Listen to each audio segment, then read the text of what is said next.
sembah Tuhan. Hanya Engkau yang kami puja.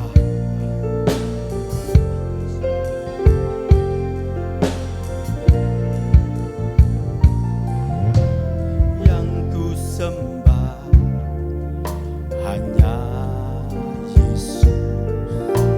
Yang ku puja hanya Yesus.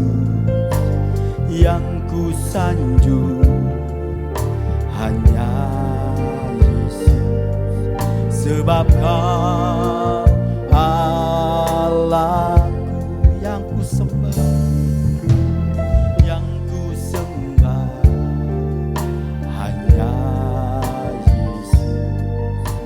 Yang ku puja hanya Yesus.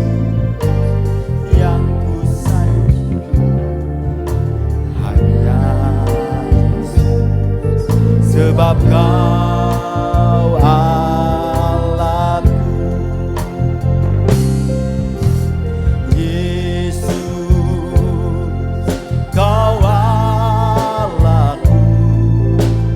Yesus, Engkau Tuhanku.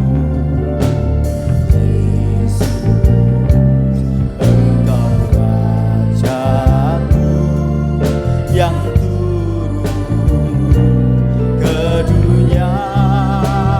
Oh Yesus, ku sembah Kau. Curahkan Roh Kudus. Aku menyembah, masuk hadirat. Terima kasih Yesus, Engkau dahsyat. Yang ku sembah hanya, yang kami puja hanya Engkau Tuhan.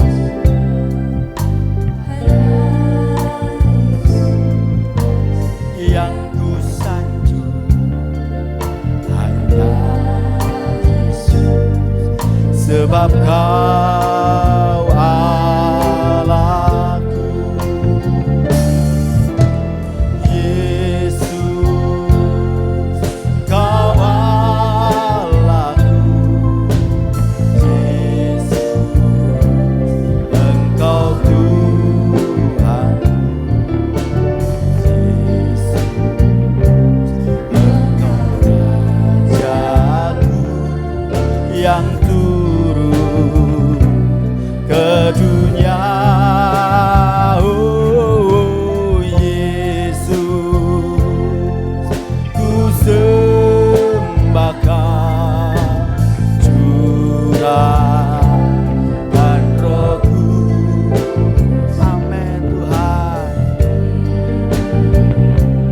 Aku menyembah, masuk hadirat. Kami undang saudara kasih untuk bangkit berdiri. Yesus, Kau Allahku. Amin. Engkau Tuhanku.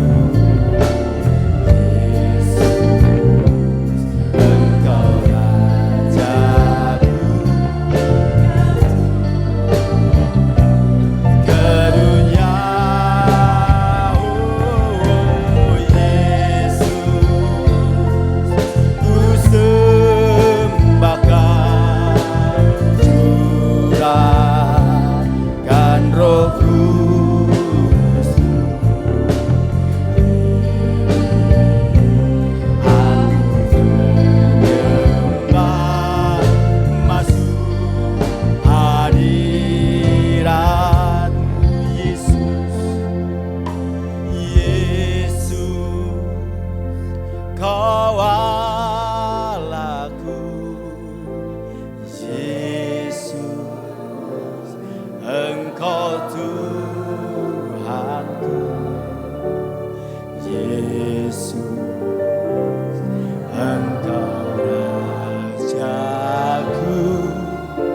yang turun ke dunia.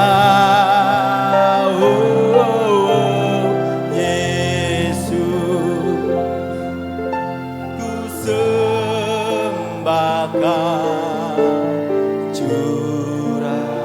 Engkau mencurahkan Roh Kudus-Mu Tuhan di tempat ini, di hati kami, di hidup kami Tuhan.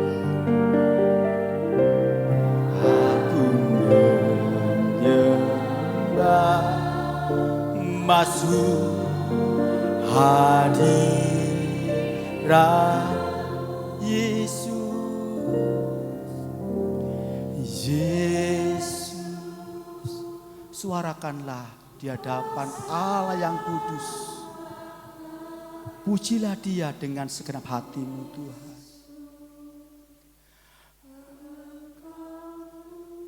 Terima kasih. Yesus, Engkau Rajaku yang turun ke dunia. Yesus, ku sembahkan. Curahkan Roh Kudus-Mu kini. Aku menyembah masuk hadirat. Oh Yesus, amin. Engkau Allah kami Tuhan. Engkau Tuhan. Yesus,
kalian.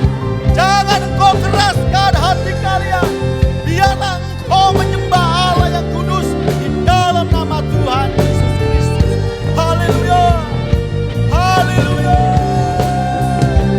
Engkaulah Allah yang dahsyat, Allah yang luar biasa.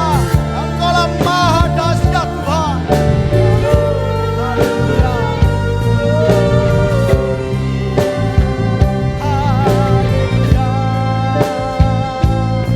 Haleluya.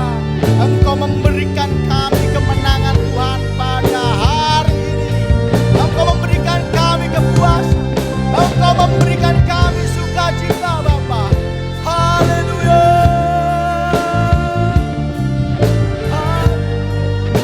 Terima kasih Yesus. Terpujilah namamu Tuhan sampai selama-lamanya. Terima kasih Yesus. Haleluya.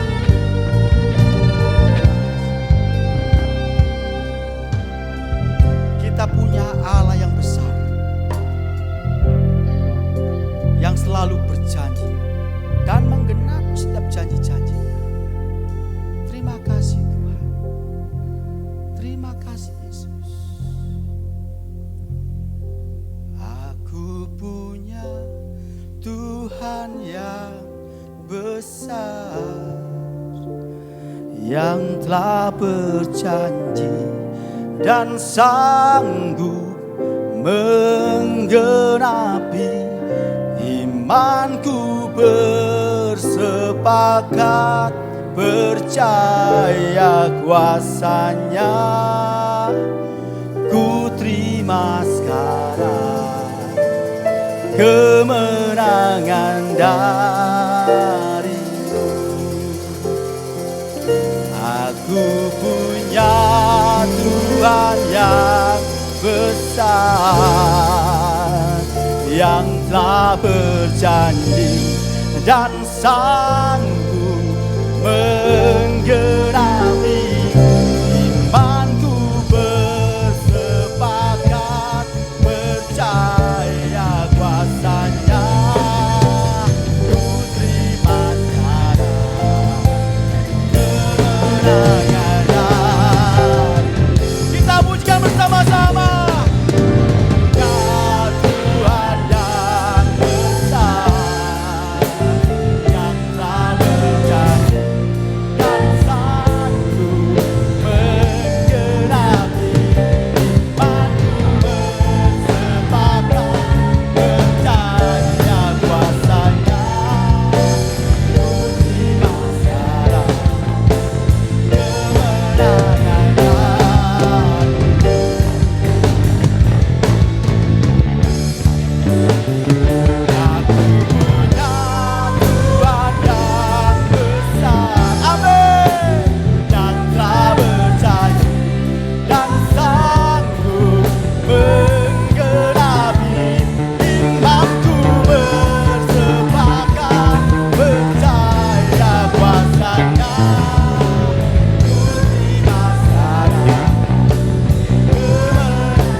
Karena apa kita sukacita? Karena Tuhan memberikan kemenangan. Amin.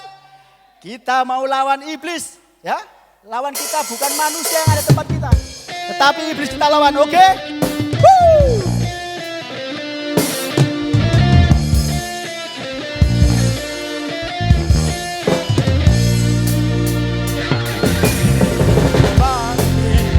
Serukan nama Yesus,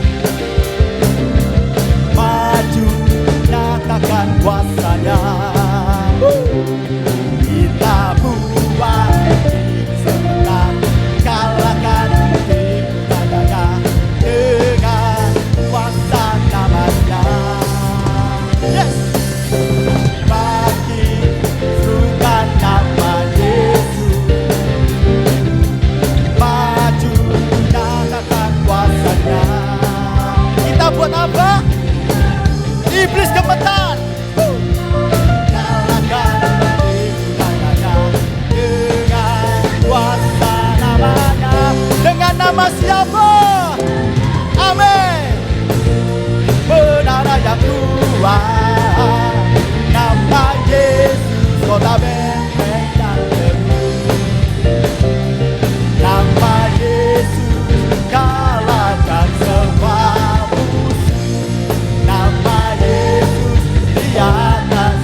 kota benteng yang teguh.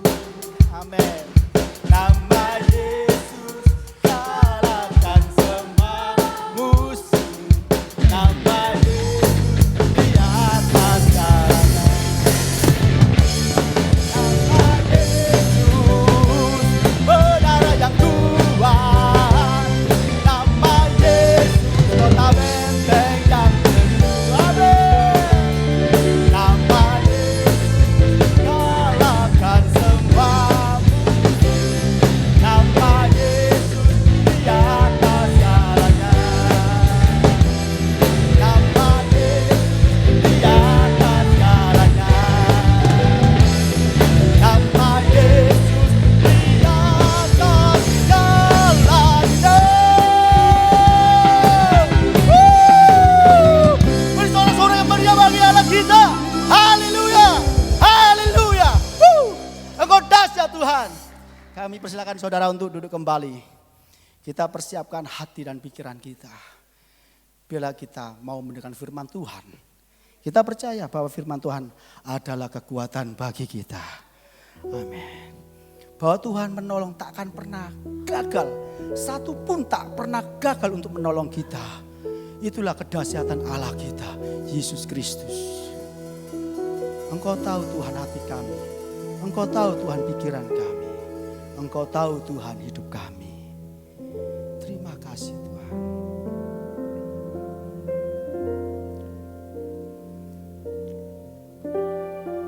Terima kasih Tuhan.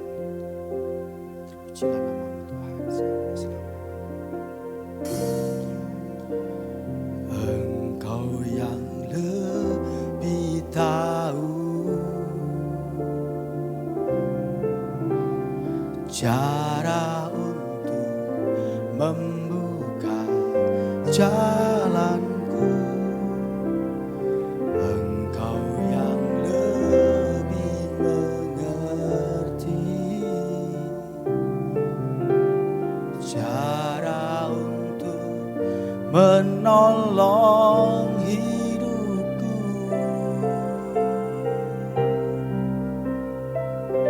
Ku percaya Kau Tuhan yang tak pernah gagal, menjadikanku lebih dari pemenang. Ku percaya Kau Tuhan yang tak pernah lalai, menepati janji-janji-Mu. Engkau yang lebih tahu Tuhan akan hidup kami. Engkau yang lebih tahu cara untuk membuka jalanku. Engkau yang lebih mengerti cara untuk menolong hidupku. Ku percaya Kau Tuhan yang tak pernah gagal, menjadikanku lebih dari Kami percaya padamu Tuhan. Engkau Allah yang tak pernah lalai untuk menolong kami. Kami percaya Tuhan, Engkau Allah yang tak pernah gagal. Tak pernah gagal, menjadikanku lebih dari pemenang. Ku percaya Kau Tuhan yang tak pernah lalai, menepati janji-janji-Mu.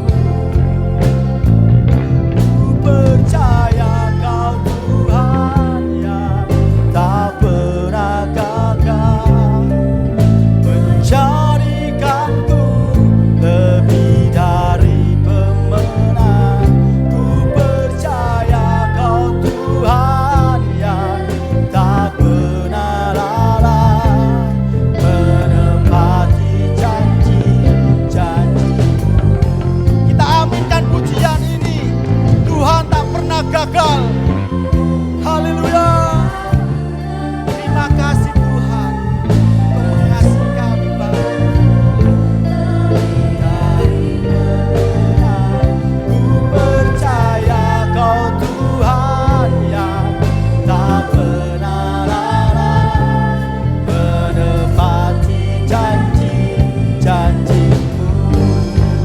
undang saudara kasih untuk bangkit berdiri. Ku percaya Kau Tuhan yang tak pernah gagal. Doa firman Tuhan dan penyampaian firman Tuhan kami serahkan pada hambanya Bapak Pendeta Frans Martinus. Waktu dan tempat kami persilakan.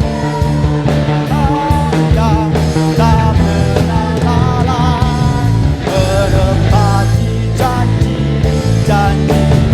Ku percaya Tuhan, Kau Tuhan yang tak pernah gagal, menjadikanku lebih dari pemenang.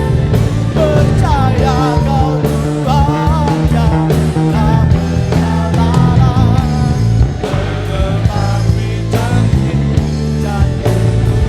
Haleluya, menepati janjimu,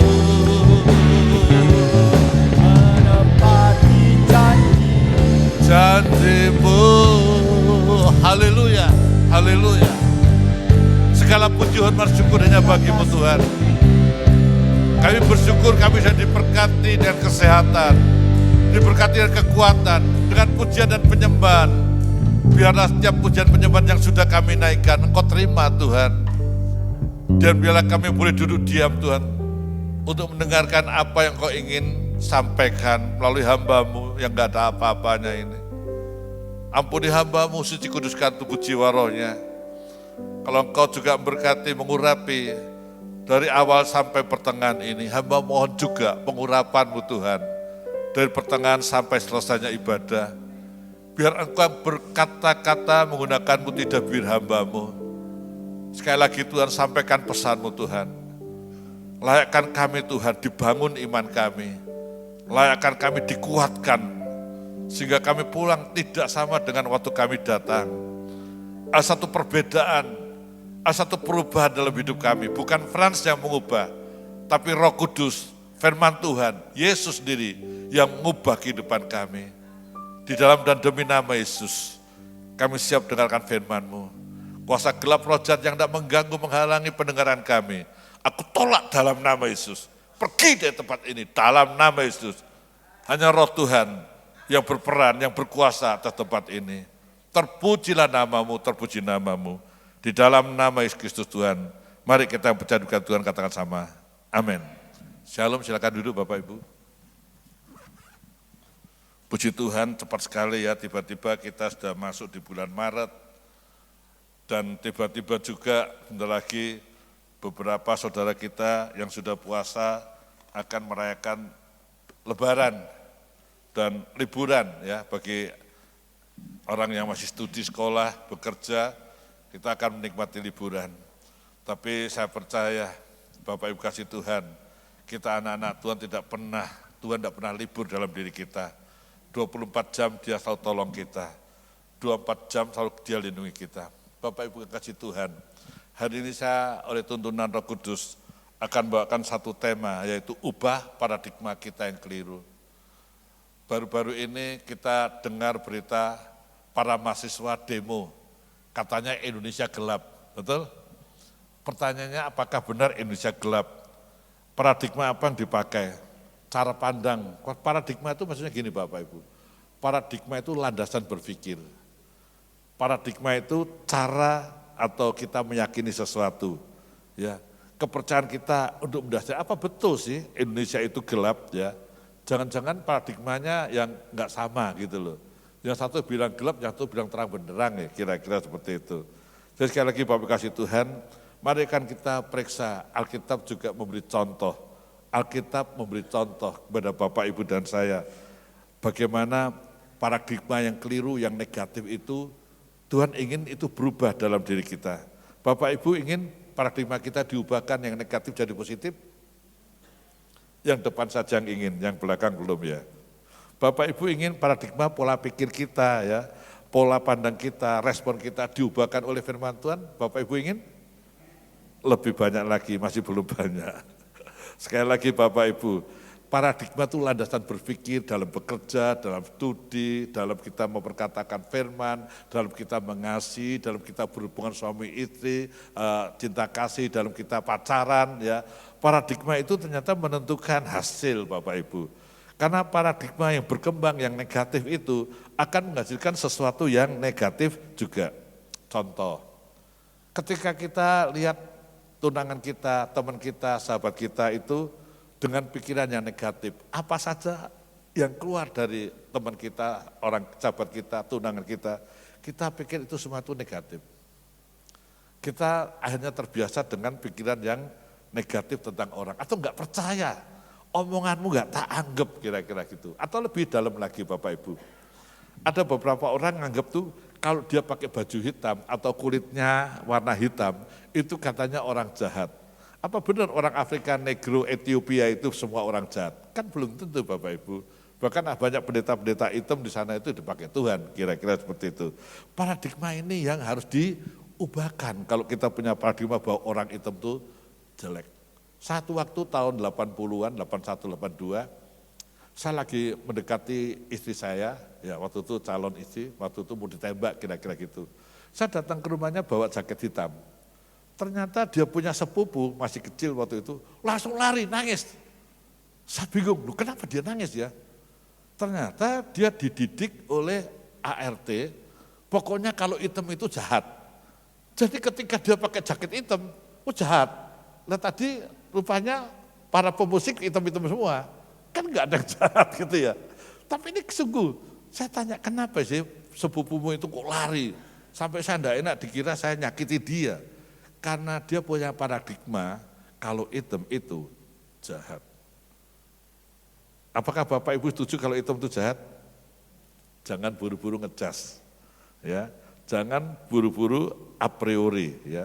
Tidak semuanya seperti itu. Kenapa?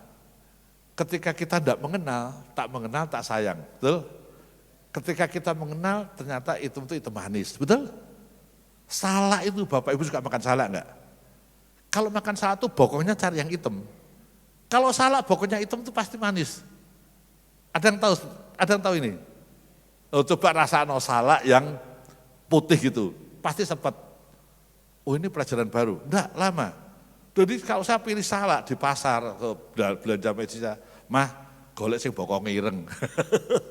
Ternyata salak yang patahnya hitam itu sungguh manis gitu, kadang-kadang mangsir. Kita harus mengenali, tak mengenal kita tidak sayang. Atau kita dengar dulu ceritanya, jangan cepat-cepat kita berpendapat. Biarkan dulu peristiwanya itu berjalan dan barulah kita temukan kesimpulannya, itu lebih baik. Mari hari ini kita akan belajar kisah di dalam Lukas pasal 15. Lukas pasal 15, saya ingin bacakan di ayat yang ke-28, 29, 30. Bapak Ibu, Injil Lukas pasal 15 itu bicara tentang kehilangan. Kalau boleh bilang itu bagian atau satu divisi kehilangan, atau orang boleh departemen kehilangan. Pertama kehilangan domba, kehilangan kepemilikan, kehilangan premises, kira-kira gitu. Yang kedua kehilangan dirham, kehilangan uang, kehilangan untuk bisa beli sandang pangan papan, kira-kira seperti itu. Yang ketiga kehilangan apa? Kehilangan anak yang hilang. Bapak Ibu kasih Tuhan, dan anak yang hilang siapa Bapak Ibu? Siapa? Yang anak-anak muda tahu anak yang hilang siapa yang hilang? Yang bungsu. Yang sulung apa yang bungsu? Yang sulung apa yang bungsu? Sekali lagi, yang sulung apa yang bungsu? Bungsu, oke ya, setuju bungsu ya. Nanti kita lihat, ternyata yang sulung juga terhilang loh. Ternyata yang sulung juga terhilang loh. Ayo kita baca dulu. Ayat 28, 29, 30. Demikian bunyi firman Tuhan. Maka, lihat yang warna-warna ya, merah ini. Marahlah anak sulung. Ya. Marahlah anak sulung itu. Dan anak sulung itu tidak mau masuk. Tinggal di luar. Lalu ayahnya keluar. Ayah ini ayah yang rendah hati loh. Dia keluar menemui anaknya dan berbicara dengan anak sulung itu. Tetapi anak sulung menjawab ayahnya katanya, telah bertahun-tahun aku melayani Bapa dan belum pernah melanggar perintah Allah. Perhatikan, bertahun-tahun melayani, bertahun-tahun tidak pernah melanggar. Tetapi kepadaku, kata anak sulung, belum pernah Bapak memberikan seekor anak kambing untuk bersuka cita dengan sahabat-sahabatku. Tetapi baru saja datang anak Bapak yang telah memboroskan harta kekayaan Bapak bersama-sama dengan pelacur-pelacur. Maka Bapak menyembelih bukan kambing, bukan domba, anak lembu. Menyembelih anak lembu tambun lagi, bukan kurus. Untuk siapa? Untuk adiknya yang sudah melacur, yang sudah memboroskan harta, dan sekarang datang dalam kemiskinan. Bapak Ibu kasih Tuhan, demikian bacaan firman Tuhan, biar roh Tuhan akan memberi penjelasan kepada saya dan Bapak Ibu untuk menangkap apa maksud Tuhan hari ini. Perhatikan kata-kata yang berwarna. Anak sulung ini marah, atau dibilang emosi. Dan saking emosinya, dia tidak mau masuk rumah. Dia tinggal di luar. Banyak orang ketika merasa lebih pantas dipestakan, lebih pantas dirayakan, lebih pantas disambut, lebih pantas hidupnya dari orang lain, merasa diri lebih baik dari orang lain, merasa diri harusnya aku dihargai lebih dari adikku. Karena dia bilang, bertahun-tahun aku melayani dan tidak pernah melanggar perintah Bapak. Ini kalau dalam perusahaan Bapak Ibu, ini karyawan yang kita cari. Kenapa? Karena dia setia, bertahun-tahun bekerja dengan kita. Alasan apa kita cari karyawan seperti ini? Karena dia bukan hanya setia, dia patuh, taat pada SOP. Patuh, jujur, taat pada aturan. Dikatakan tidak pernah melanggar. Bukankah para pengusaha senang? Bukan para ibu rumah tangga senang kalau punya ART, orang-orang bekerja pada kita, orang yang bertahun-tahun lama, sehingga kita cari-cari bantu. Apalagi sebentar lagi adalah Lebaran. Kebanyakan ke Lebaran tuh orang itu pembantu pulang desa. Dan pulang desa dia ngobrol dengan temannya di desa, bayarannya di tempat lain ditawarkan lebih baik, dia tidak balik. Betul? Ibu-ibu rumah tangga? Banyak kali habis Lebaran kesibukannya apa? Cari ART baru toh, tanya-tanya. Ini tidak perlu, karena bertahun-tahun dia setia, bertahun-tahun dia ada di rumah Bapak bekerja, tidak pernah melanggar. Tapi dia merasa ketika dia kesetiaannya, kepatuhannya itu, dia merasa tidak dihargai. Dia tidak pernah mendapat berkat seekor kambing pun untuk bersuka cita dengan teman-temannya. Bapak Ibu sekali lagi, kalau kita perhatikan punya anak sulung atau karyawan atau pembantu atau hamba yang seperti ini, tidak pernah korupsi loh. Ini luar biasa. Luar biasa. Tetapi masalahnya, di anak sulung ini ada masalah. Masalahnya apa? Dia ternyata emosional. Dia ternyata gampang ngambek. Orang yang ngambek, wih tidak gereja-gereja ke Logos lagi. Memangnya gereja Logos tok lain. Ini orang yang berbahaya loh. Ini orang yang bahaya. Ngambek, tidak mau datang lagi. Aku tidak mau ketemu pendeta Frans. Wah ngomongnya tiap kali datang kok negur-negur. Kira-kira seperti itu. Aku tidak mau dibanding-bandingke, katanya seperti itu. Bapak Ibu yang kasih Tuhan, orang punya prestasi bagus di dalam pelayanan tempat ini, setia melayani tempat ini, melayani apa saja tempat ini. Tapi kalau engkau punya karakter yang bad, buruk, ini bahaya loh. Ini sangat bahaya. Apalagi kalau ada yang namanya faktor iri hati. Iri hati kepada adiknya, iri hati kepada jemaat lain, iri hati kepada pelayan lain. Kenapa pelayan lain lebih diperhatikan daripada aku? Kenapa jemaat lain lebih sering dikunjungi daripada aku? Wes gak nang gereja. Sampai sudah pelayanan. Sekali lagi Bapak Ibu kasih Tuhan, bahaya enggak? Bahaya. Ini satu paradigma yang bahaya. Next slide ya. Paradigma anak sulung yang dia merasa dia harus terima reward. Next slide. Kesetiaannya enggak dihargai. Terus lanjut lagi, terus. Dia enggak boros, tidak menghabiskan biaya operasional gereja, tidak menghabiskan biaya operasional perusahaan. Bahkan dia mengabdi tanpa menuntut imbalan dari gereja, tanpa menuntut dari perusahaan. Bapak Ibu, ini orang yang hidup agamawinya itu kelihatannya itu baik. Tetapi ada masalah di mana? Ada masalah di karakter. Bapak Ibu yang dikasih Tuhan, hari-hari ini mari kita perhatikan hidup kita. Anak sulung ini merasa kebaikannya, kesetiaannya, ketaatannya itu harus berbanding dengan reward yang dia terima. Padahal Alkitab itu pernah menulis, pernah mencatat suatu sejarah. Daud yang masih muda itu kurang apa kebaikannya? Di antara orang Israel, bahkan koko-kokonya tidak pernah menghadapi saudaranya istri saya, namanya Goliat. Nah, istri saya kan Go Tuan Lok papanya, maksud saya bercanda sedikit. Ini Goliat. Tidak ada yang berani tampil karena tinggi besar Goliat.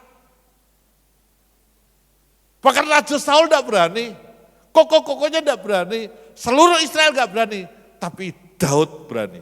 Betul? Cerita itu setuju? Daud mengalahkan Goliat, setuju? Daud jadi pahlawan, setuju? Daud berjasa untuk bangsa, setuju? Daud menyelamatkan wajah atau muka Raja Saul, setuju? Tetapi apa yang dialami Daud? Dikejar-kejar. Mau dibunuh, dilempar dengan tombak. Untung bisa ngelesi, kira-kira seperti itu. Kebaikan, jasa, kepahlawanan Daud tidak dihargai oleh Raja Saul.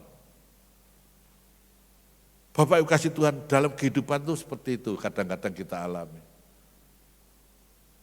Kita sudah melayani, tapi tidak dapat reward. Seorang pendeta dari Malaysia namanya pendeta Benayah Nares. Bapak Ibu kenal, tahu? Benayah Nares. Dia sering KKR di Jakarta, di Surabaya. Saya kenal waktu dia masih umur di bawah 30, sekarang sudah hampir 60. Dia bilang sama kami berdua, Bu Ani, Pak Frans, pelayananmu itu apa? Kami bilang, kami melayani di bidang konseling, di bidang doa. Apa yang dikatakan oleh Benayah Nares, Pastor Benayah Nares, kira-kira bulan Juni tahun 2024 lalu ya, awal tahun lah. Bu, Pak, pelayananmu enggak terkenal. Pelayananmu enggak terkenal, kenapa? Ketika kamu berdoa dan orang yang kamu doakan terus sembuh, kamu enggak akan dikenal, yang dikenal gerejanya, betul? Ketika engkau melayani orang, rumah tangga berantakan, ketika rumah berantakan itu keluarga itu kau layani, kau nasihati, kau bimbing, kau bawa pada kemenangan, dan dia menjadi keluarga yang berkemenangan, dibebaskan, yang dikenal siapa? Gembalanya. Setuju? Setuju?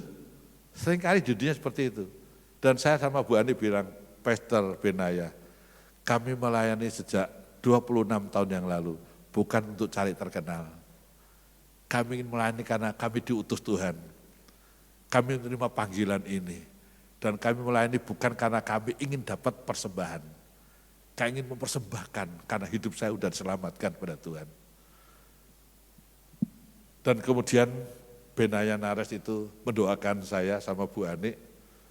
Karena dia lihat respon kami memang melayani tidak untuk mencari berkat. Tidak untuk mencari sesuatu. Dan habis dia bicara seperti itu, hampir selesai kita mau pulang. Dan dia bilang, nanti 6 bulan lagi Tuhan akan memberkati kamu. Memang manusia tidak memberkati saya. Gereja mungkin lupa memberkati, tapi Tuhan tidak pernah lupa berkati. Dan bulan Desember saya mendapatkan 1 mobil Fortuner putih yang saya naiki, itu berkat dari Tuhan. Beri kemuliaan bagi Tuhan. Sampai pendeta di desa bilang, Pastor Frans, pendeta, kok pendeta boleh naik Fortuner? So what? Asal kita tidak nyolong, asal kita tidak kredit untuk memperolehnya, itu semua berkat dari Tuhan, kenapa enggak? Boleh cerita sedikit ya, Pak Rudi, Ibu Gembala, cerita sedikit kesaksiannya. Ceritanya gini, setelah itu, bulan November 2024, tiba-tiba saya mimpi, hari Senin, ingat persis Senin, mimpi rekening bangsa itu banyak isinya. Senang enggak? Halo, senang enggak? Bapak Ibu hidup? Senang enggak rekeningnya banyak isinya? Senang lah. Tapi kemudian datang orang baju celana biru, baju putih, ada tulisnya BCA. Siapa? BCA. Dia bilang gini, ini rumahnya Pak Markus ya, datang ke rumah saya. Iya, saya Markus. Markus Frans Martinus, iya saya Markus. Kenapa Pak? Ada uang salah kirim. Aduh, loh saya bilang gitu loh, aduh. Dan itu hari Senin kejadiannya, saya ceritakan Selasa pagi di ruang doa, saya pimpin doa 15-16 orang berdoa, saya pimpin, saya cerita seperti itu ke teman-teman doa. Saya bilang, waduh, teman-teman doa bilang, Pak Frans itu aneh, kenapa? Udah tahu mimpi kok waduh, ya waduh dong. Bapak Ibu kalau mimpi, di dalam mimpi itu mau terima berkat, terus jadi kira-kira responnya gimana? Ya paling enggak saya gelo, betul, gelo. Waduh, gelo, betul gelo saya. Walaupun itu mimpi. Lewat hari Rabu, lewat hari Kamis, saya pelayanan lagi di doa di orang yang sama, 16 orang itu, saya enggak cerita apa-apa. Karena itu cerita salah satu mimpi. Kamis sorenya, ketika saya lihat M-Banking saya, ternyata M-Banking saya itu penuh uangnya. Sungguh. Enggak mimpi Bu, penuh uangnya. Tapi masalahnya dia bukan transfer. Kalau transfer kan tahu. Mungkin dari siapa, ibu, ya dari siapa, kan tahu. Ini store tunai. Di pikiran saya gini loh, ini orang ini nganggur bener sih, nganggur banget sih. Dia ambil uang tunai, dia gendong pakai tas, kan risiko toh. Disetorkan tunai, itu risiko. Karena disetor tunai, saya diem aja. Kenapa diem aja? Karena saya takut didatangi biru putih Pak Markus ya gitu loh. Jadi mimpi itu trauma loh, membekas ke saya. Hari Jumat nggak ada apa-apa, nggak apa-apa. Hari Sabtunya Bapak Ibu pagi, saya melayani sebuah keluarga, sebuah perusahaan. Tiba-tiba mereka bilang gini, Frans, rekeningmu akeh sini ya, rekeningmu bahasa Jawanya lembu ya, rekeningmu lembu ya, gemuk ya. Siapa lagi yang kirim kalau enggak orang itu, betul? Yang tahu rekening saya penuh itu hanya Tuhan, saya, dan orang yang ngirimi. Terus saya bilang, sia-sia ya kamu sia lo, kok aku tuh enggak pantas terima duit segini banyaknya, kok kengangguran bawa store tunai. Enggak, wis tak kumpul no. Udah lama aku pengen memberkati pendeta Frans. Jadi berkat itu, langsung saya takut didatangi Pak Markus hari Sabtu toh. Pak Markus ya, saya langsung ke showroom. Langsung ke showroom tak beli mobil itu. Tuhan luar biasa. Ini ruang kudus. Saya tidak berani bicara sedikit pun kebohongan. Saya hidup karena saya punya paradigma. Tuhan itu baik. Next slide. Saudara kasih Tuhan, milikilah paradigma kerajaan. Milikilah paradigma surgawi. Anak sulung hidup bersama bapaknya bertahun-tahun. Tapi dia tidak pernah mengenal hati bapak yang seutuhnya. Hati seorang bapak itu penuh dengan kasih sayang. Hati Allah saya, Tuhan saya, ketika bertahun-tahun saya melayani 26 tahun yang lalu, saya mengabdi kepada Tuhan, bukan sebagai gembala, saya tidak punya gereja, sahabat Tuhan yang konseling, yang jadi penasehat, yang jadi pendoa, saya penginjil dari desa ke desa. Gak ada yang finance saya, gak ada gereja yang backup saya, tapi saya punya Tuhan yang baik. Dia Tuhan yang luar biasa. Dia pelihara pelayanan saya. Dia jaga kehidupan saya. Ya dan ya. Tidak ada sedikit pun kebohongan. Saya mungkin itu ada Pak Paul, ya, ada Ibu Lili. Dia tahu pelayanan kami sejak di gereja lama. Saya mengabdi hanya pada Tuhan. Bahkan Ibu Gembala gereja saya itu ketika ditanyain oleh seseorang di Jogja, Pak Frans itu sama Ci Ani hidup dari mana? Saya enggak tahu. Harusnya dijawab, dia hidup dari kasih karunia Tuhan. Kenapa? Mereka enggak tahu. Karena mereka juga tidak memberkati saya. Kan kira-kira gitu tuh. Tapi saya percaya, walaupun manusia, gereja, institusi, tidak sanggup memberkati saya. Saya punya Tuhan yang sanggup berkati saya. Tuhan yang dahsyat, Tuhan yang ajaib, Tuhan yang luar biasa. Anak-anak muda, miliki paradigma yang benar. Paradigma kerajaan. Dia raja di atas segala, king of the king. Dia punya segala sesuatunya. Dia pencipta segala sesuatunya. Sudah kasih Tuhan, luar biasa kisah ini saya renungkan. Saya berhari-hari, saya berdoa, minta Tuhan. Waktu Pak Rudi bilang, Pak Fran judulnya apa? Aku bingung, masih ada pilihan-pilihan. Sampai enggak tak jawab sampai tengah malam baru tak WA Pak Rudi. Saya kasih tema ini. Saya kasih lagu ini, dan saya percaya itu hasil dari doa. Bukan karena kemauan, bukan karena pengalaman, bukan karena jam terbang. Dan ini firman ini baru. Saya dapat dari perenungan. Saya belajar, saya punya paradigma kerajaan. Bukan paradigma seperti anak sulung, bertahun-tahun tinggal sama bapaknya. Hidup di dalam lumbung padi. Tapi dia emosi, dia marah ketika bapaknya memperlakukan adiknya yang dikatakan sudah memboroskan hartanya, sudah melacur, bangkrut. Saudara kasih Tuhan, ada orang seperti anak sulung ini, hidup di lingkungan Bapa, atau mungkin saya gambarkan ada anak Tuhan, atau saya gambarkan ada pelayan Tuhan, ada pengerja gereja Tuhan, hidup di dalam lingkungan gereja. Tetapi sayang, dia tidak pernah bertemu Tuhan secara pribadi. Halo? Halo? Bertahun-tahun aku melayani di gereja Logos. Bertahun-tahun aku setia seperti anak sulung.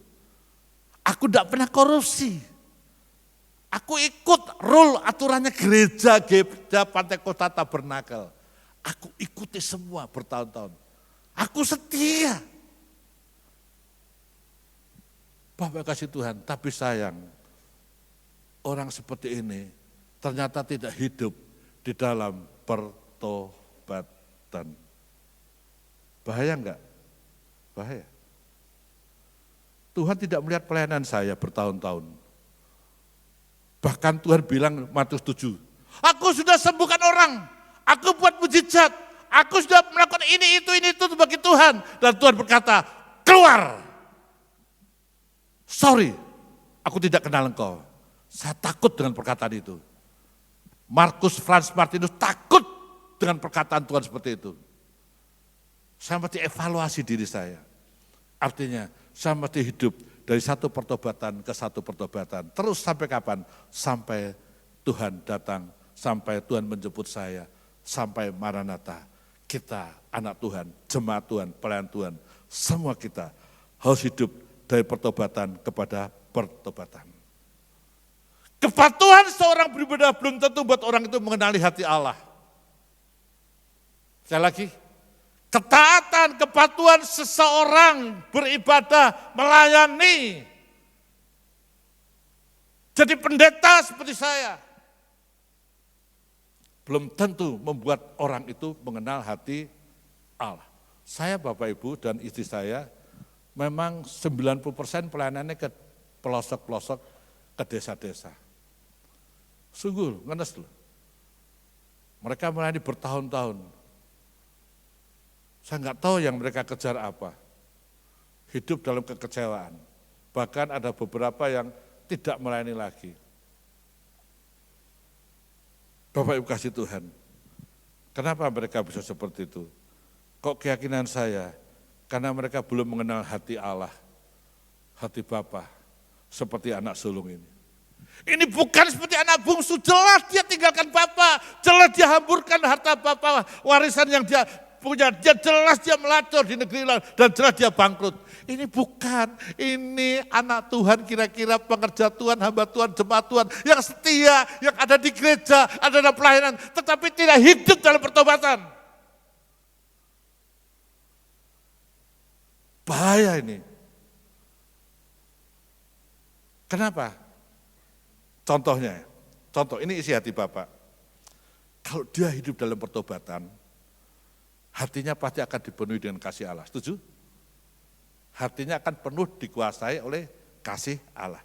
Artinya, orang yang mengenal hati Bapa, hati Allah kita, hati Tuhan kita, orang yang mengenal hati Kristus, pasti hatinya itu akan penuh belas kasihan dan menerima kehadiran orang lain siapa saja. Setuju? Halo? Setuju ya? Hanya orang yang sombong, yang mementingkan diri sendiri. Hanya orang tinggi hati, yang mementingkan bahwa aku harus dihargai. Bahaya loh Bapak. Orang yang lembut hati, dialah Tuhan kita Yesus.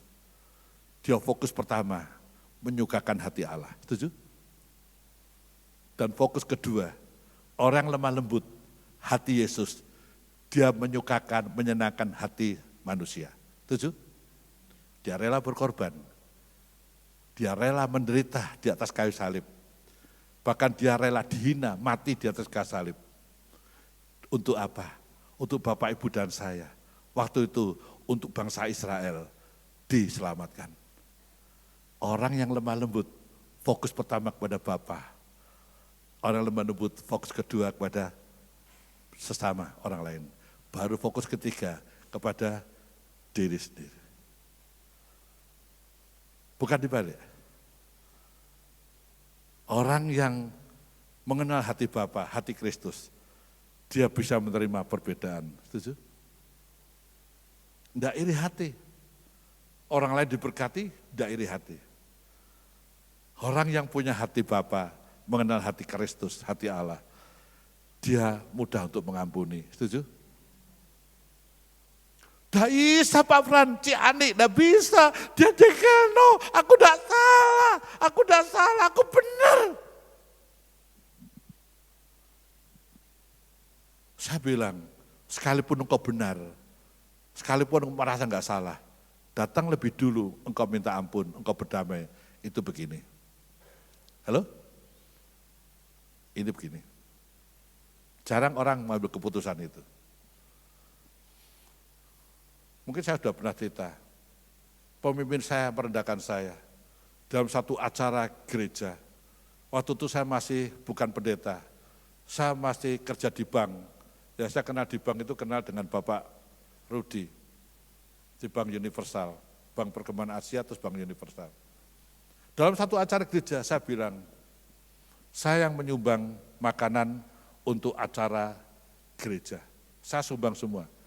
Oke, karena saya ketua panitia. Dan saya kasih pilihan, ini merek A, ini merek B. Yang merek A itu lebih terkenal namanya, merek B itu baru dikenal. Pilih tante, mana yang enak? Dan Ibu Gembala bilang, enak yang B. Pasti tante, ini merek mirip namanya loh. Satu, ingat Bapak Ibu, merek roti Bonnet, tahu? Pernah kenal? Satu lagi Bornex, pernah kenal?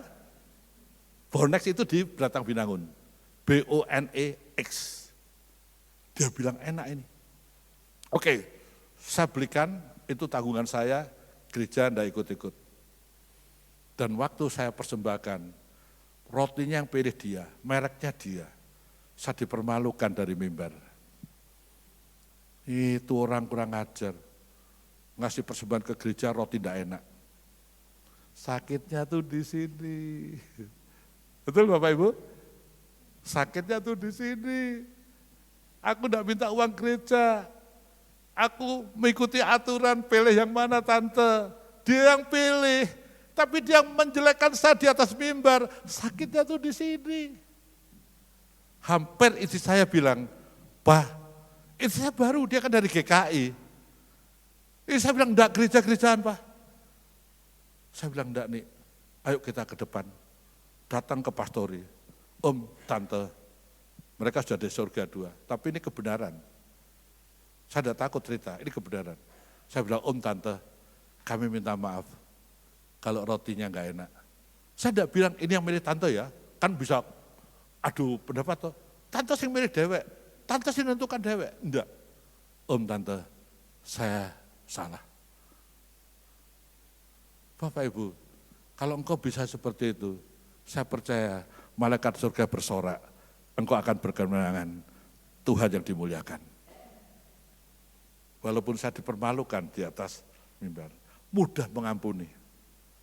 Orang yang lembut, yang punya hati Bapa, suka berbagi. Dan orang yang punya hati Bapa, dia lebih cenderung melepaskan zona nyamannya untuk masuk ke zona yang Tuhan tentukan berikutnya. Bapak Ibu, penghalang kita menerima berkat, itu apa? Yang dialami anak sulung, iri hati. Tidak puas dengan keputusan Bapak. Dia protes, bapaknya tidak adil. Dia protes keras, bapak apa ini? Dia tidak mau masuk lagi ke rumah bapaknya. Mendingan dia di luar. Mendingan dia di luar pelayanan kira-kira gitu.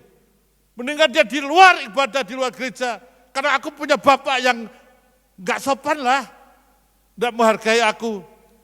Dia tidak bisa ngampuni adiknya.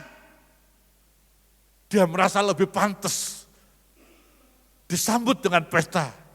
Dia merasa lebih berharga dari bapaknya. Bertahun-tahun loh aku ikut bapak. Aku tidak pernah melanggar perintahmu. Aku tidak pernah mencuri satu kambing pun.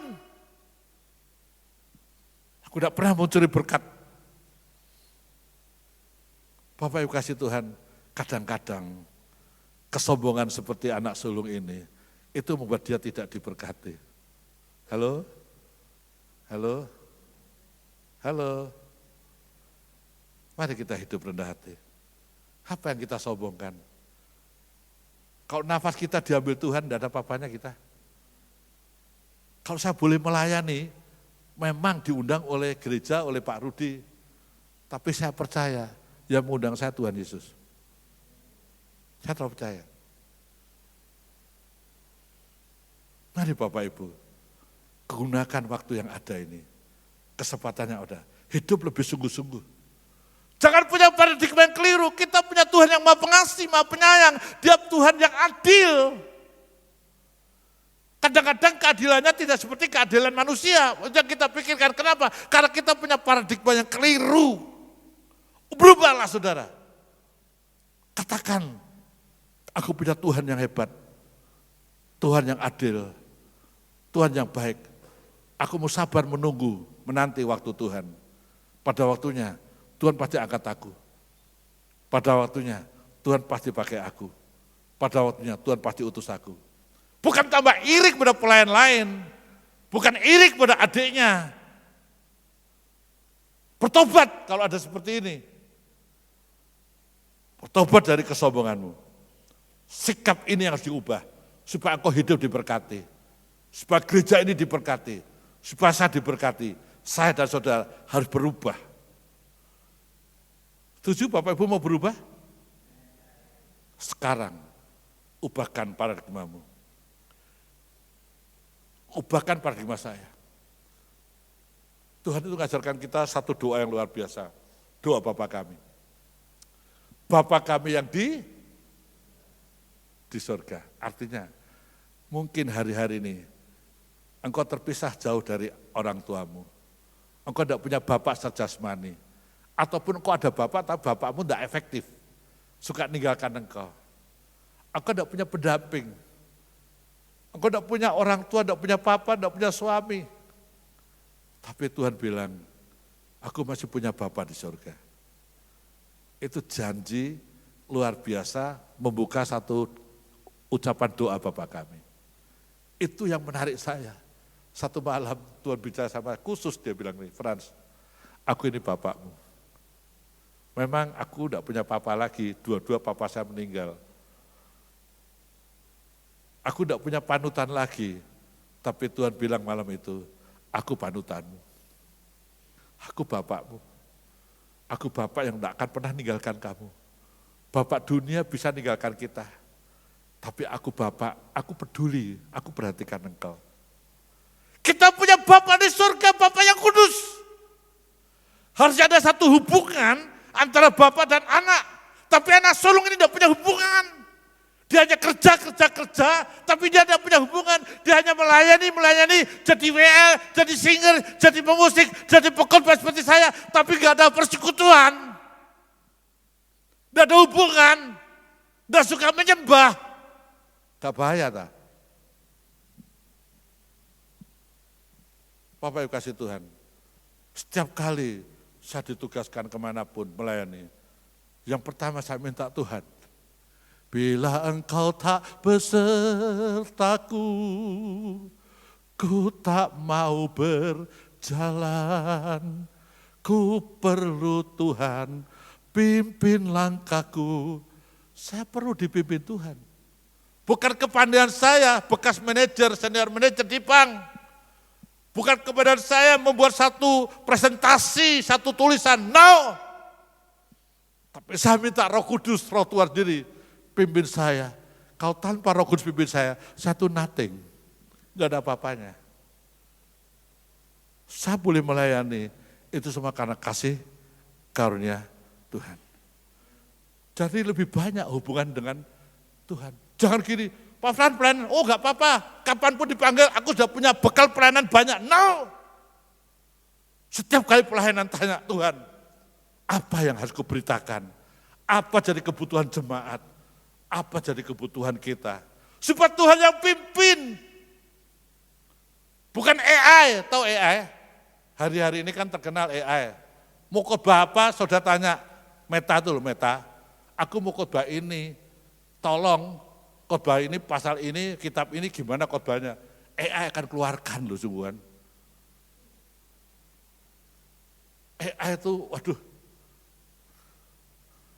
Tapi saya ingin Bapak Ibu semua hamba-hamba Tuhan sini, sebelum melayani musik, sebelum melayani singer, worship leader, melayani doa, terutama melayani mimbar ini, berdoalah. Sungguh-sungguh hubungan dengan Tuhan. Sehingga kita bisa menyesuaikan kehendak kita dengan kehendak Tuhan. Dan kita bisa memiliki hidup di dalam kasih-Nya Tuhan. Saudara, paradigma kita bisa berubah, iya. Contoh, Yohanes 8. Kalau saya cerita saja, Yohanes 8, itu ada ahli Taurat, pelayan Tuhan kan. Ada orang Farisi, orang yang fasih tentang Alkitab bukan? Dia menemukan seorang perempuan, kedapatan berzina. Lalu dihadapkan kepada Yesus. Sos! Ini bukan kue sus ya, Yesus. Sus, ini ketangkep basah, OTT, operasi tangkap tangan. Berzina.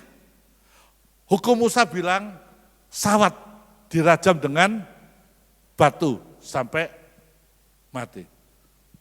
Apa yang kau lakukan? Saudara kasih Tuhan tidak mengubah paradigma ahli Taurat dan orang Farisi ini. Juga Tuhan mengubah paradigma dari murid-muridnya. Pengenalan para ahli Taurat akan situasi itu belum sempurna. Dia hanya tahu rule-nya itu, orang ketangkep dosa, rajam. Pengetahuan ahli Taurat akan firman Tuhan, tulisan tangan Yesus, masih belum mumpuni. Perjalanan iman para ahli Taurat, orang Farisi itu belum sesuai dengan kehendak Yesus. Saudara perhatikan ketika ahli Taurat itu, ayat keberapa Bapak Ibu baca, Yesus membungkuk, betul? Yesus menulis, Tuhan taruh dalam saya, apa arti membungkuk dan dia tulis di tangan. Waktu ahli Taurat mengedepankan, memperhadapkan, memfet accompli Yesus tentang wanita bersinah. Yesus mau beda gini, para ahli Taurat, orang Farisi, aku menghargai kitab Taurat, aku menghargai hukum Musa, aku menghargai peraturan, makanya dia membuku. Tapi dia bilang, waktu dia tulis, sing nulis Taurat iku aku dewek, tahu ngerti gak? Halo? Yang nulis di dua loh batu kepada Musa itu aku. Aku tahu maksud dari tulisanku. Aku tahu maksud dari firmanku. Bukan seperti pikiranmu. Ketangkap, langsung dibunuh, dirajam.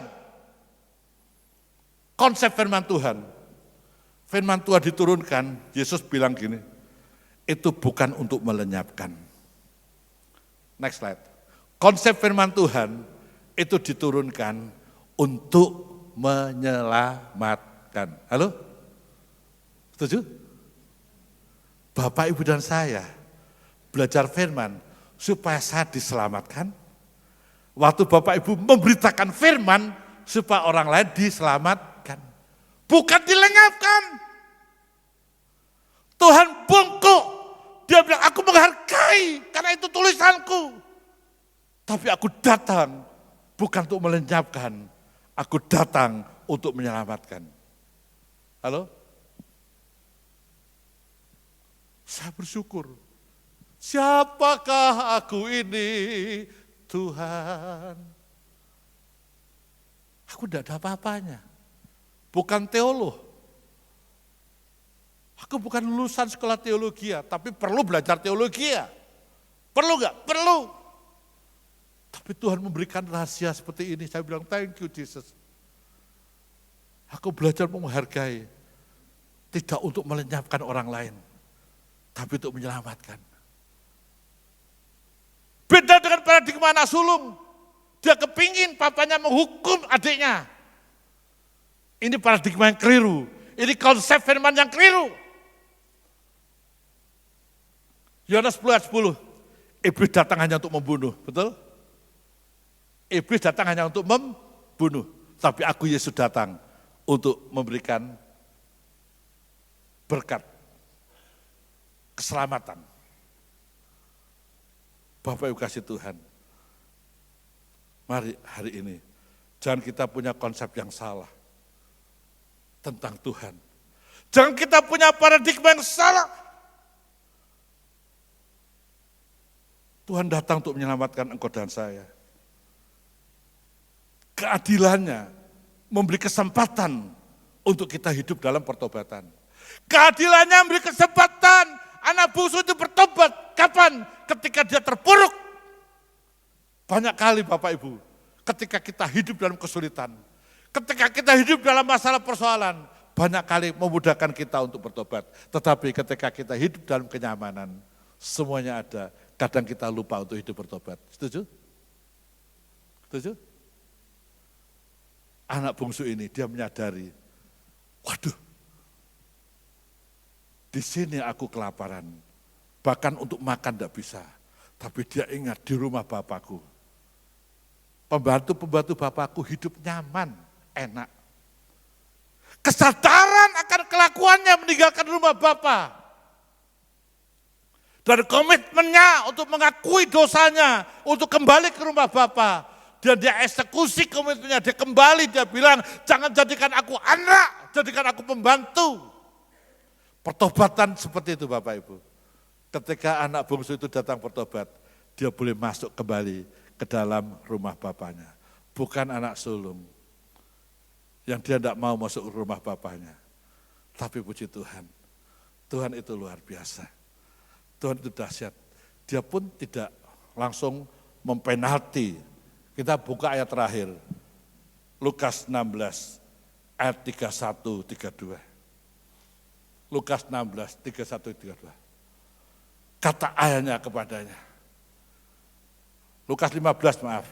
Lukas 15 ayat 31, 32. Kata ayahnya kepadanya.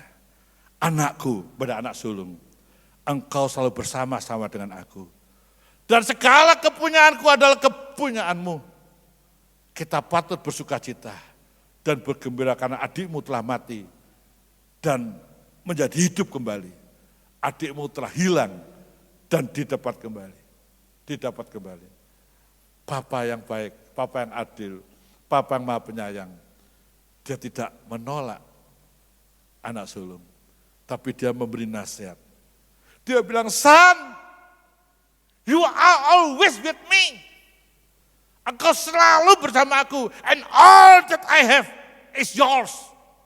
Semua yang aku punya, itu milikmu. Kamu pakai kapanpun, silakan. Tapi Bapak bilang, harusnya nak, it was right that we should make mercy and be glad. Harusnya kita bergembira dan bersuka cita. Kenapa? Adikmu sudah balik. Adikmu yang terhilang sudah kembali. Kita akan jadi satu keluarga yang utuh kembali.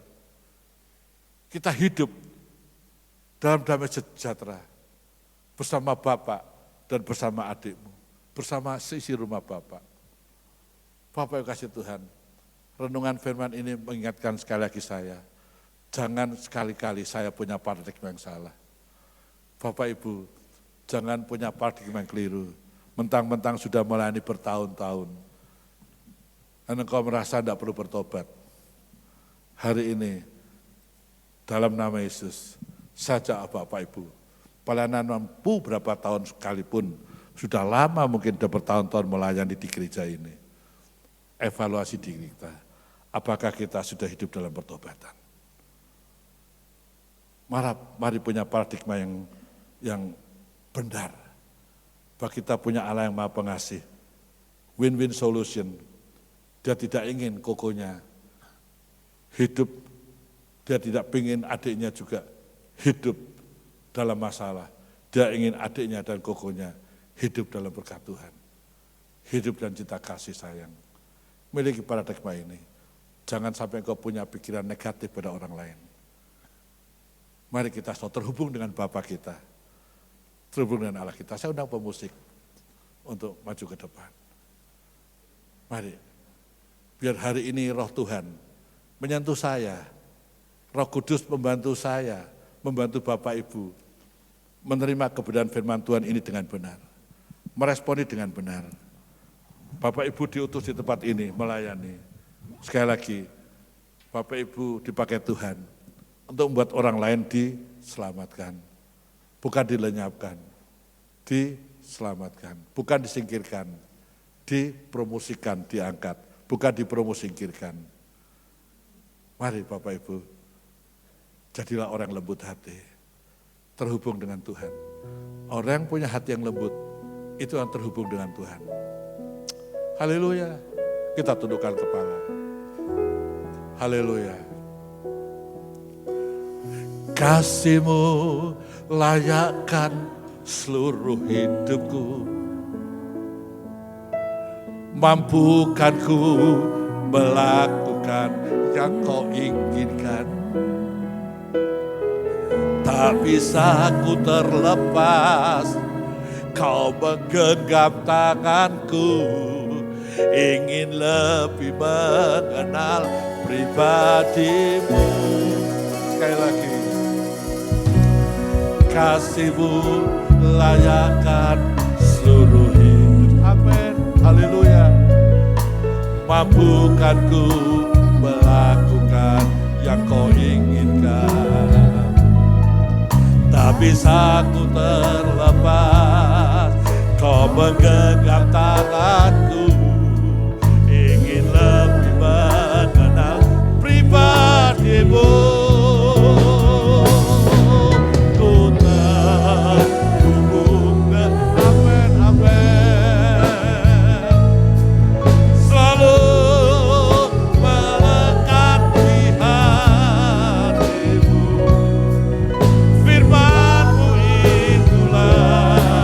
Amen.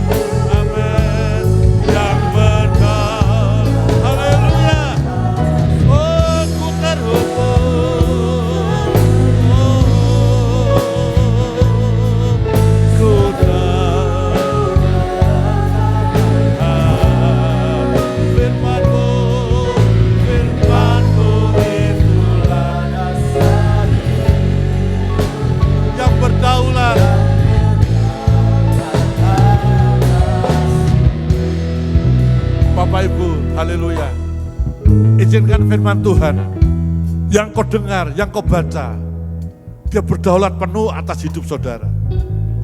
Izinkan firman Tuhan jadi landasan berpikir kita, landasan kita bertindak. Setiap paradigma kita, perspektif kita, pola pikir kita, pola tindakan kita harus berdasarkan firman Tuhan.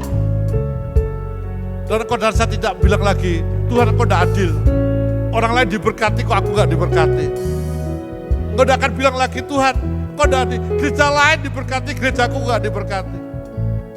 Engkau tidak akan bilang lagi, Tuhan itu perusahaan orang fasik diberkati kok aku gak diberkati. Tuhan punya rencana dalam setiap hidup saudara dan saya. Mari berjalan dalam rencana Tuhan. Berjalan dalam firman Tuhan. Bapak Ibu yang rindu hidupnya diubahkan. Saya juga rindu hidup saya diubahkan. Mari kita bangkit berdiri. Biar kita punya hubungan dekat dengan Tuhan. Haleluya. Ku terhubung denganmu, selalu melekat. Amin. Firman-Mu Tuhan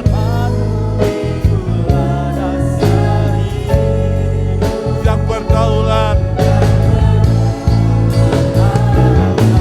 Haleluya. Sekali lagi katakan.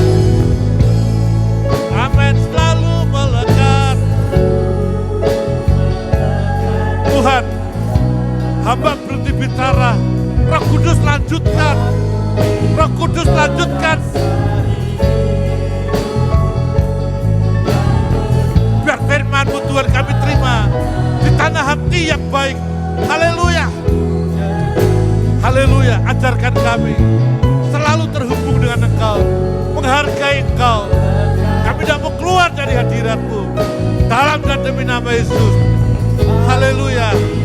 Haleluya. Roh Kudus berbicara terus seminggu ini, sebulan ini, setahun ini, sampai selama-lamanya. Ku terhubung. Haleluya.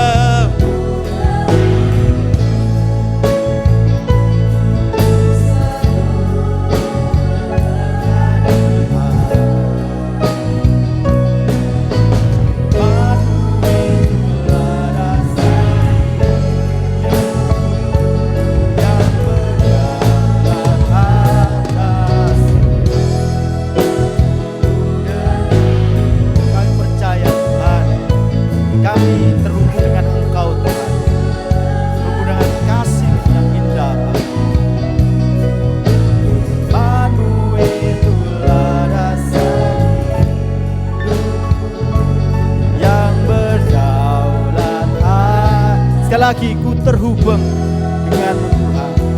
Doa penutup firman Tuhan kami serahkan pada hambanya Bapak Paul. Waktu dan tempat kami persilakan.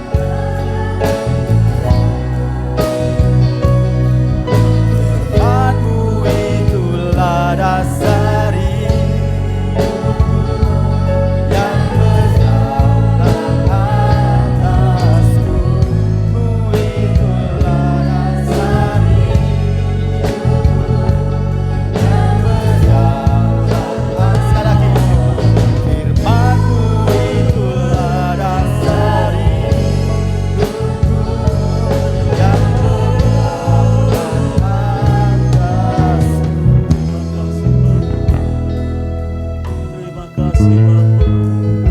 Terima kasih Yesus.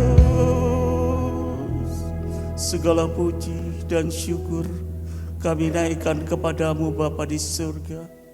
Karena kami boleh merasa sungguh kemurahan dan kasih setia-Mu.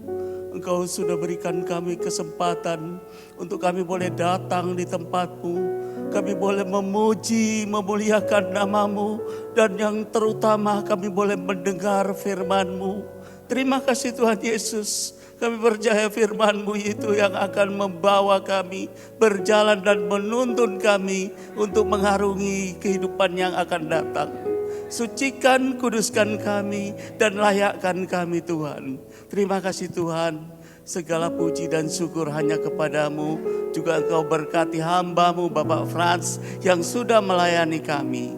Engkau berkati kehidupannya, Engkau berkati rumah tangganya, Engkau berkati segala usaha dan apa yang dilakukannya, Engkau buat berhasil. Terima kasih Tuhan Yesus, kami percaya kasih setiamu selalu ada di dalam kami dan kami hanya selalu ingin dekat dengan Engkau. Di dalam nama Tuhan Yesus Kristus kami berdoa dan mengucap syukur. Amin. Kita akan melihat persembahan dari sekolah minggu.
Kita sudah menyaksikan cinta kasih yang luar biasa anak-anak sekolah minggu kepada Tuhan. Dia mempersembahkan pujian yang luar biasa.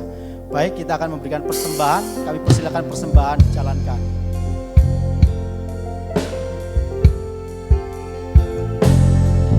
Besar anugerah melimpah kasih-Mu, semakin hari semakin bertambah besar anugerah-Mu. Besar anugerah-Mu melimpah kasih-Mu, semakin hari semakin bertambah besar anugerah-Mu. Kami undang saudara kasih bangkit berdiri. Besar anugerah-Mu melimpah kasih-Mu, semakin hari semakin bertambah besar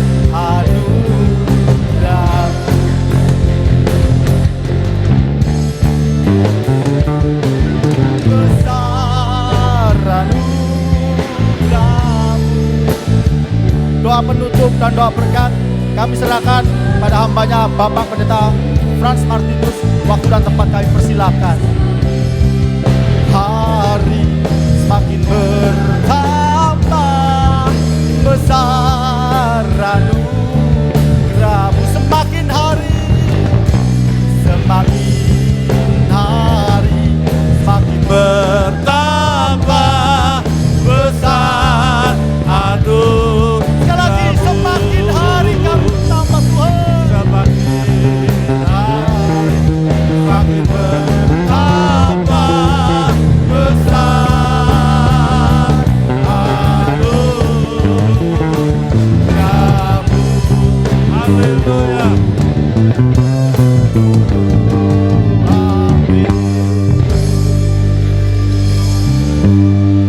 Kami bersyukur Tuhan buat ibadah yang sudah berjalan dengan baik dari persiapan awal, pertengahan sampai selesainya. Kami mohon setiap pelayan yang terlibat melayani hari ini, para pemusik, multimedia, sound, juga para pemuji, para pendoa, guru sekolah minggu, ibu gembala, para pengurus semua, terima berkat datang dari Tuhan Yesus yang terbaik, yang tertinggi. Diberkatilah kesehatan mereka Tuhan. Aku berdoa Tuhan, bahkan jemaat Tuhan semua sudah diberkati. Kami pulang bawa berkat yang baru. Hidup kami, paradigma kami, perspektif kami, pola pikir kami akan sejalan dengan dasar firman Tuhan yang akan meneguhkan kami, membuat kami berkemenangan, hidup dalam berkat, bahkan menikmati berkat-berkat Tuhan. Sampai Tuhan datang kedua kali. Aku berdoa berkati kesehatan anak-anakmu, bisnis, pekerjaan, studi, sekolah, supaya sepanjang minggu ke depan mereka diberkati dalam pekerjaan bisnisnya, berkati dalam pekerjaan dan pelayanannya Tuhan. Minggu depan mereka boleh kembali datang beribadah, memuji menyembah, juga membuat jiwa-jiwa baru. Terima kasih Bapak, berkati anak-anak yang sudah, anak panti yang sudah memuji menyembah, mulai anak-anak Tuhan, mereka sudah diberkati. Mereka didampingi Roh Kudus sampai mereka dewasa, mereka tetap ada di dalam jalan Tuhan. Terima kasih Bapak, terima kasih. Tuhan berkati seluruh areal sekitar gereja ini. Kami berkati tetangga kami kiri kanan muka belakang. Mereka diberkati dengan adanya kami di tempat sini. Dan satu kali kelak hamba berdoa, mereka juga melangkah kaki datang ke gereja ini. Beribadah bersama kami dalam dan demi nama Yesus. Tuhan, sekarang kami hendak berpisah pulang. Sebelum kami berpisah pulang, kami berkati kota Surabaya, kau berkati Indonesia, para pemimpin di Indonesia, biar mereka hidup takut akan Tuhan, mereka hidup dalam kebenaran, segala bentuk korupsi disingkapkan dan diungkapkan, Indonesia boleh tertata kembali, ekonominya, sistemnya, keamanannya, sehingga banyak investor masuk ke Indonesia, dan kami bagian dari negeri ini, Surabaya bagian dari kami, juga ikut diberkati. Terima kasih Bapak, ada berdoa. Kalau ada yang sakit jamah dan sembuhkan, yang lemah diberi kekuatan, yang di rumah sakit, di rumah mereka, jamah dalam dan demi nama Yesus. Sakit penyakit kami tolak keluar dari kehidupan kami. Karena kami anak-anak Tuhan, anak-anak yang hidup dalam kesehatan, yang datang dari Tuhan. Terpujilah namamu, yang lemah dikuatkan, yang masalah ekonomi Tuhan berikan jalan keluar. Terpujilah Engkau. Sekarang kami siapkan hati kami untuk pulang. Kami angkat dua belah tangan kami. Kiranya Allah di sorga menghadapkan wajahnya pada setiap kami. Dan berikan kami hidup dalam damai sejahtera Allah. Dan cahaya kemuliaan Allah dipancarkan di sorga. Dan kami semua menerima kasih karunia Allah. Pulang dan terimalah segala berkat yang terbaik dari Allah Bapa. Berkat cinta kasih, pengampunan, penebusan, kasih karunia dari Kristus Yesus Tuhan, dan berkat penyertaan, pemeliharaan, pertolongan dari Roh Kudus yang menyertai, memperlengkapi seluruh kehidupanmu dan saya mulai pagi ini sampai selama-lamanya. Engkau yang diberkati, yang percaya katakan amin. Tuhan Yesus berkati, selamat pagi, Tuhan berkati.